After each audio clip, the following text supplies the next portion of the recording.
Saudi আরবে এসে কালকে বাংলাদেশ এয়ারপোর্টে গিয়ে বলে বাপেও আসে করতে পুতেও আসে, এটা কি কতটুকু সত্যি? আমি 9 বছর ধরে প্রবাসে আছি। হ্যালো গাইস, আসসালামু আলাইকুম। আমি আপনাদের প্রবাসী বোন, ভালো আছি। আপনারা সবাই কেমন আছেন? তো সৌদি আরবের লোকজন কি আসলেই খারাপ? এই নিয়ে আজকে একটু কথা বলবো। আমি আমার এই যে বাসায় আছি আজকে 9টা বছর আছি, আলহামদুলিল্লাহ। ইভেন আমি জিদ্দা যাই, আমার বেটির বাপের বাড়িতে, বেটির বাপের বাড়ি কিন্তু জেদ্দা, ওইখানে প্রতি বছরই দুইবার একবার প্রতি বছরই যাওয়া হয়। ইভেন আমি ওইখানে গিয়ে 1 মাস 2 মাস, এমনও সময় গেছে 3 মাস 3.5 মাসও রয়েছি। আর ওইখানে আমার মালিক বেটির বোনের কাজের মেয়ে, তার ভাইয়ের কাজের মেয়ে, তার খালার কাজের মেয়ে, অনেক মেয়েদের সাথে আমার যোগাযোগ হয়েছে, অনেক মেয়েদের সাথে আমার কথা হয়েছে, দেখা হয়েছে, ঠিক আছে।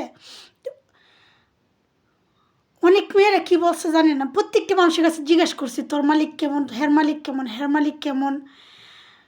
তো তারা কি বলছে জানেন? তারা প্রত্যেকটা মানুষ 8 বছর 10 বছর 5 বছর, এমনও মেয়ে আছে আমার মালিক বিটির বাইরের ঘরে একটা মহিলা, তাহে আজকে 18 বছর কিন্তু সে তার বাইরের ঘরে থাকে, আমার মালিক বিটির বাইরের ঘরে থাকে। তাকেও জিজ্ঞেস করলাম, ওরা কিন্তু ছোড়া থাকে, ঠিক আছে। ওরা উমরা বিষয় এখানে এসে ঢুকে পরে বাইর হইয়া ওরা এই বাসায় ওই বাসায় যে বাসায় ভালো লাগে দীর্ঘদিন থাকে, ঠিক আছে। কিন্তু ওরা তো অনেক বাসা চিনে, অনেক মালিকের সাথে দেখা হয়েছে। আমি তাদেরকে প্রশ্ন করলাম যে তোরা যে এত বাসায় রইলে আসলে তোদের মালিক কীরকম, কোনো একটা কি এরকম পড়ছে যেরকম আমরা শুনি?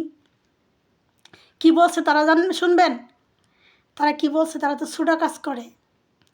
তারা বলছে যে সৌদির মানুষরা একটা জিনিস বুঝে, শুধু কাজ ছাড়া কিচ্ছু বোঝে না। আপনি দিনের সকাল 9টা থেকে রাইতের 1টা 2টা পর্যন্ত কাজ করবেন, এর মধ্যে একটু বসতে চাইলেই ওদের মুখ খালাখালি ধমক কথা শুনতে হয়। কিন্তু আদৌ পর্যন্ত কোনো একটা পুরুষে বলে নাই যে খারাপ। আমাদের বাংলাদেশের কোনো মহিলা কি তার স্বামীরে দিব কাজের মেয়ের লগে কোনো সম্পর্ক করতে, কিছু করতে? আমার জাতির কাছে প্রশ্ন, কোনো বাংলাদেশের কোনো নারী কি দিব তার হাজব্যান্ডের কাজের মেয়ের লগে সম্পর্ক করতে? ঠিক প্রতিটা দেশে একই রকম, ঠিক আছে। সবার কাছে তার স্বামীর মূল্য আছে। কিন্তু কতগুলো নতুন নতুন মহিলা আসে সৌদি আরবে, বলেন যে কোনো প্রবাসে বলেন, ওরা প্রথমত সৌদি আরবের ভাষা বুঝে না, দ্বিতীয়ত সৌদি আরবের খাবার ওরা খাইতে পারে না। 1 মাস 2 মাস 3 মাস থাইকিয়া ওরা কী করে জানেন?